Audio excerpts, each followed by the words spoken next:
Bismillahirrahmanirrahim. Assalamualaikum warahmatullahi wabarakatuh.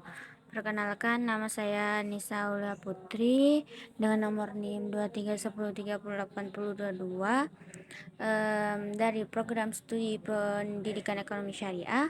Saya di sini ingin menjelaskan sedikit garis besar dari akuntansi. Jadi, akuntansi adalah proses mencatat, mengklasifikasikan, menganalisis, dan melaporkan transaksi keuangan suatu bisnis. Tujuan utama akuntansi adalah untuk memberikan informasi yang relevan dan dapat diandalkan tentang keuangan suatu entitas kepada pengguna informasi seperti pemilik, investor, kreditor, dan pemerintah. Garis besar akuntansi meliputi beberapa konsep dasar dan prinsip yang digunakan dalam praktik akuntansi.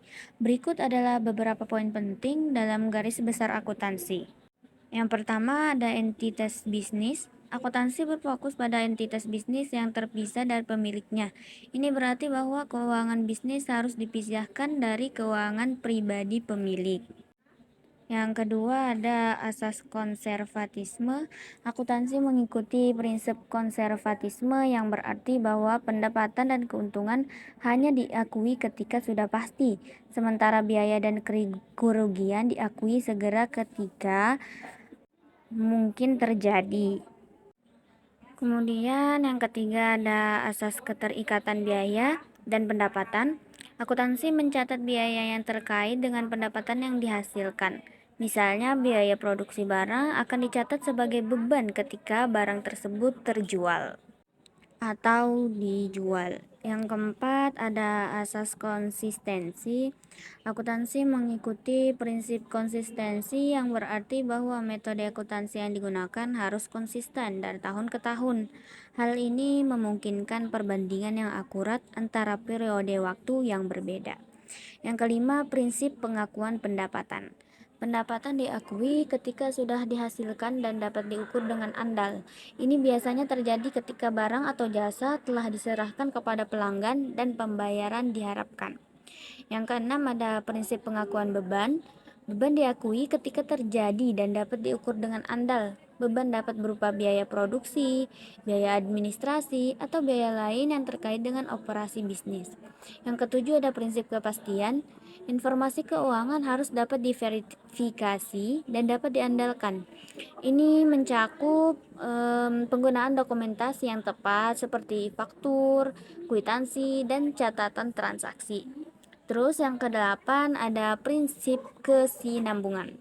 Akuntansi mengasumsikan bahwa bisnis akan berlanjut dalam jangka waktu yang wajar. Ini berarti bahwa aset dan kewajiban diukur dengan asumsi bahwa bisnis akan terus beroperasi. Terus yang kesembilan ada prinsip materialitas. Informasi keuangan harus yang relevan dan signifikan bagi pengguna informasi. Informasi yang tidak material dapat diabaikan dalam pelaporan keuangan. Yang ke-10, yang terakhir ada prinsip keterbukaan penuh. Akuntansi mendorong transparansi dan keterbukaan dalam pelaporan keuangan. Informasi keuangan harus disajikan dengan jelas dan lengkap, sehingga pengguna informasi dapat membuat keputusan yang informasi. Ini hanya garis besar dari konsep dan prinsip akuntansi. Praktik akuntansi yang lebih rinci melibatkan penggunaan berbagai metode dan teknik seperti pencatatan transaksi, penyusunan laporan keuangan, analisis keuangan, dan audit. Baiklah, langsung saja kita masuk ke soal UTS-nya. Sebelumnya saya minta maaf ya Bu, ini mungkin cara pengerjaannya agak berbeda dari Ibu karena saya pahamnya seperti ini. Saya juga diajarin dari keluarga saya. Ya, jadi mohon maaf sekali apabila cara pengerjaannya berbeda. Langsung saja kita masuk ke soal UTS-nya P45B. Sesuai dengan permintaannya, kita diminta untuk membuat jurnal hingga ke penutupan.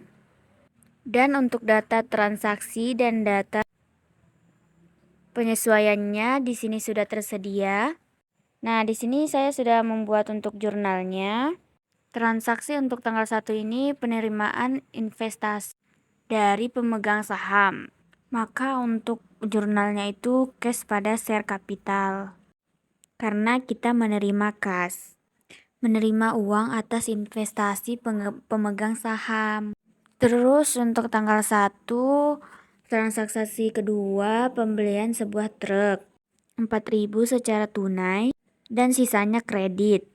Maka untuk jurnalnya equipment sebesar transaksinya 12.000 dengan kasnya 4.000 dan akun payable-nya 8.000. Ini equipment sesuai dengan perintahnya di soalnya diminta untuk equipment. Kemudian transaksi ketiga pada tanggal 3 dibeli persediaan perlengkapan sebesar 2.100. Maka untuk jurnalnya supplies pada akun payable karena dibayarnya secara kredit. Kemudian pada tanggal 5 dibayar asuransi selama 1 tahun. Maka jurnalnya prepaid insurance pada kas. Karena ini merupakan untuk waktu jangka 1 tahun. Maka masuknya kepada prepaid insurance. Kemudian pada tanggal 12 terima servis tapi secara kredit. Maka untuk jurnalnya akun receivable pada service revenue. Kemudian pada tanggal 18 dibayar hutang atas pembelian truk dan perlengkapan. Ini atas pembelian pada tanggal 1 dengan tanggal 3. Maka untuk jurnalnya akun payable berkurang pada kas. Lanjut tanggal 20 dibayar untuk gaji dan upah. Maka untuk jurnalnya beban gaji dan upah pada kas.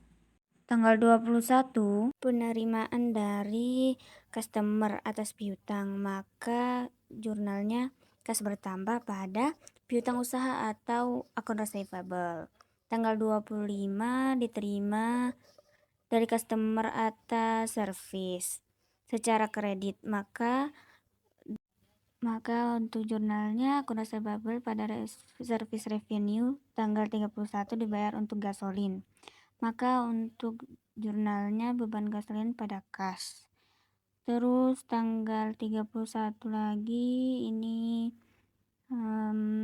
pembayaran dikirim tunai. Maka untuk jurnalnya itu retained earning pada dividends. Jadi ini untuk jurnal umumnya. Terus lanjut ke memperoleh saldo akhir kita buat di buku besar. Nah, ini saya sudah taruh semua di buku besar. Ini dari yang saldo awalnya itu 20.000. 20.000 dari investasi pemegang saham. Nah, di buku besar kita tinggal mengelompokkan semua akun-akun sesuai dengan nama akunnya. Kita kelompokkan semua akun-akunnya sesuai, kan ini di jurnal umum ada banyak akun-akunnya, double-double banyak. Nah, jadi kita kelompokkan, kan ada kas ini. Nah, ini kita kelompokkan pada buku besarnya sesuai dengan posisinya. Misalnya di sini posisinya di debit. Nah, terus di sini ada yang di kredit. Terus kita sesuaikan di buku besarnya. Nah, dan saldonya itu mengikuti. Nah, ini saldonya itu saldo normalnya itu debit. Masuk di debit. Jadi 20 yang tadi ada pengeluaran atas pembelian truk, maka dikurangin. Jadi sisanya segitu. Terus ini ada pembayaran asuransi, maka berkurang sampai seterusnya. Nah, ini ada penerimaan dari piutang, maka kita tambahkan. Nah, untuk yang lainnya juga sudah mengikuti. Nah, ini untuk satu transaksi ya. Ini sudah saya catat, lalu kita masukkan ke trial balance. Nah, di sini untuk mencatat saldo akhir dari tiap-tiap komponen dari buku besar. Nah, di sini kita sudah memperoleh saldo akhirnya. Di kas saldo akhirnya ada 10.850, terus di share capital 20.000. Makanya saldo akhirnya kita taruh di sini. Nah, kita sudah memperoleh totalnya. debitnya 42.300, di kredit juga 42.300. Langsung kita lanjut ke adjustment. Nah, di sini kita membuat jurnal penyesuaian sesuai dengan transaksi yang ada di sini. Ini transaksinya sudah ada 1 sampai 5. Ini ada kerugian. Nah, kerugian piutang, maka untuk jurnalnya itu beban ditaruh di piutang. Terus transaksi kedua ada depreciation atau insurance, beban penyesuaian pada akun penyesuaian akun depreciation. Terus tanggal 31 ini transaksi yang ketiga ini asuransi yang sudah terpakai 1/2. Ini maka hasilnya ini 1/12 dikali data yang ada di trial balance ya. Nah, private insurance ini semuanya sudah berumas, jadi bisa dilihat sumber datanya dari mana. Untuk jurnalnya, beban asuransi pada asuransi digabungkan. Transaksi keempat ini persediaan supplies. Tersedia hanya 600. Maka kita harus cari beban perlengkapannya berapa. Maka saldo awalnya dikurangkan dengan 600. Saldo akhirnya kan 600 nih. Nah, jadi rumusnya data dari trial balance dari kurangi 600. Jadi datanya begini ya, supplies 2000. Nah, intinya hasilnya nanti 1500. Terus kita lanjut lagi, transaksi yang kelima adalah gaji yang belum dibayar, beban gaji pada utang. Oke, jadi begitu. Lanjut kita ke worksheet. Kan worksheet ini fungsi utamanya untuk memperoleh saldo setelah penyesuaian dan menentukan mana yang termasuk laba rugi dan neraca. Nah, ini yang pertama saya salin trial balance-nya dari yang sini. Yang kedua saya masukkan data penyesuaiannya dari adjustment. Terus sesuaikan dengan penyesuaian saldo setelah adanya penyesuaian yang adjustment. Jadi saldo awalnya trial balance dikurangin dari adjustment, maka hasilnya after adjustment. Terus tuh ini ada supplies ya.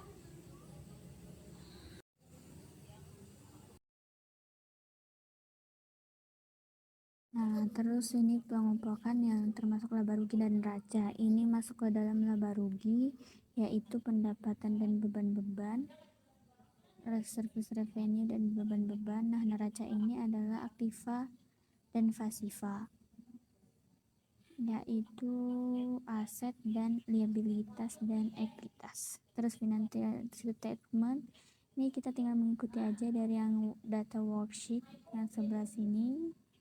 Financial statement, maka diperoleh labanya 1400 sesuai. Nah, sama ya, sesuai.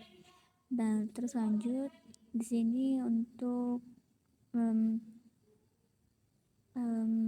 laporan laba ditahan, terus laporan perubahan ekuitas, terus modal akhirnya di sini, dan ini laporan posisi keuangan. Terus closing jurnalnya ini untuk menutup akun-akun yang sudah tidak terpakai atau akun-akun yang sementara. Nah, akun-akun yang biasanya di sini tuh akun laba rugi yang berada di ekuitas dan laba ditahan. Nah, setelah akunnya ditutup maka sudah tidak perlu, maka kita sudah memperoleh after closing. Terima kasih.